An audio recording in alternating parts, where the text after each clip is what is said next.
number of unemployed people in the first month of the year surpassed the 1 million mark for the first time in slightly more than a half year, while the manufacturing sector continues to struggle here in Korea. Shin Se-min breaks down the digits for us.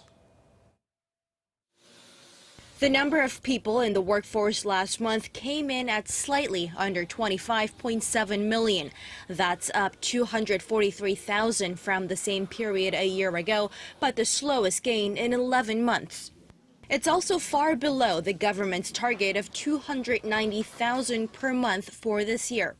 Statistics Korea says much of this lackluster performance stemmed from struggling manufacturers considered the backbone of the economy. The impact of heavy restructuring in the sector caused the number of added jobs to shrink by 160,000 last month from the year before, extending the fall to 7 straight months.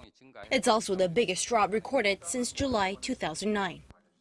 It's highly likely that employment in manufacturing will stay in negative territory for the time being, since it'd be hard to make a turnaround, especially at a time when domestic demand and the job market are on a downward trend.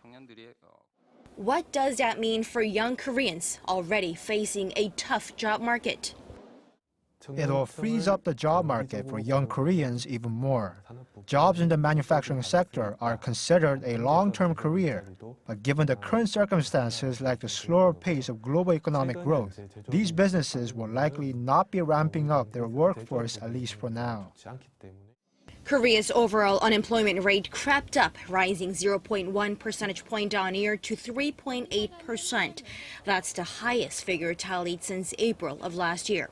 In actual numbers, this means 1,009,000 Koreans were unemployed last month, piercing through the 1 million mark for the first time in 7 months. The youth unemployment rate, which covers Koreans between 15 and 29 years of age, was still at a lofty 8.6%, up from 8.4% the previous month. With the latest figures in mind, the government says it plans to draw up follow-up measures next month after thoroughly evaluating the youth job market. Shin Se-min, Arirang News.